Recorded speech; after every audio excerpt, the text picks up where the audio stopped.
CTV News at 5 with Hudson Mack.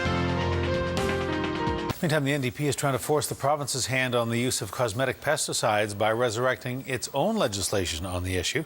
A legislative committee has decided not to call for a provincial ban on domestic pesticide use, saying that the science on the issue just isn't strong enough to justify such a move. But NDP leader Adrian Dix says people in BC do want action on pesticides, and he is going to reintroduce a private member's bill which calls for a ban on the use of toxic pesticides on lawns and in other places where children play.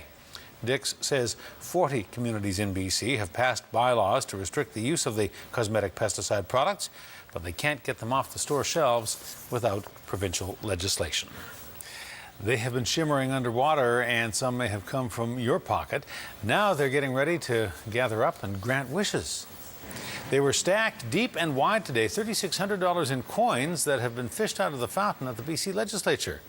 Maybe you tossed some of those in there. They were recently scooped out, tumbled clean in a cement mixer, and then dried out on racks. You could say that the province was doing a little money laundering, or maybe you don't want to say that. The coins were then counted and rolled, and they're on their way to granting not just your wish, but the wishes of sick kids.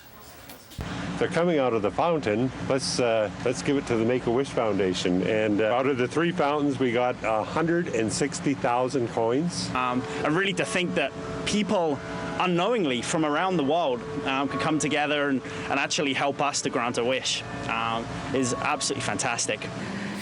The legislative staff say they found coins from around the world in the fountain. Last year, the Make-A-Wish Foundation was able to grant just over 100 wishes for sick kids in BC.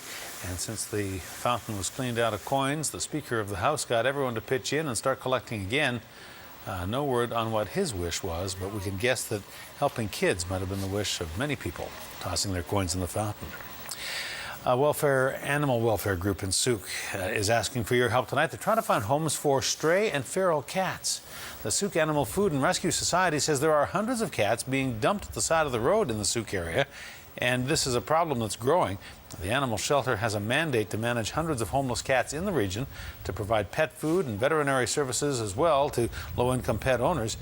But they say they're running out of space and money. The shelter says it's trying to start a program with the CRD where they'll trap the cats, neuter them, and then release them to a new home.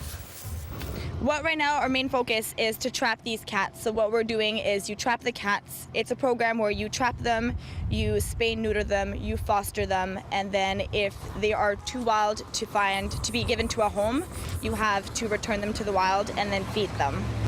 Don't dump an unwanted cat in the wild, in the Souk area, or anywhere. If you'd like to adopt a cat or make a donation, you can go to safars.org.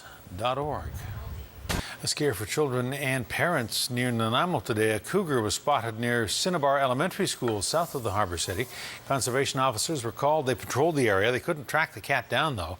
Children were held inside until officers had searched the area thoroughly. Then the kids were released to walk home in groups or with their parents and told to stay on the road. The Conservation Service warns everybody in the Cinnabar area near Nanaimo to keep an eye out. Make sure that your children and pets are well supervised outdoors. An air ambulance was called to a remote highway on the North Island today after the driver of a pickup truck lost control and went off the road. 3 people were in the truck when it left the road near the Sayward Junction. 2 suffered serious injuries. 1 was trapped inside the vehicle for a significant length of time before the jaws of life were used to open the truck up. Police don't know what caused the crash. They don't think alcohol or speed were a factor. All 3 are expected to survive.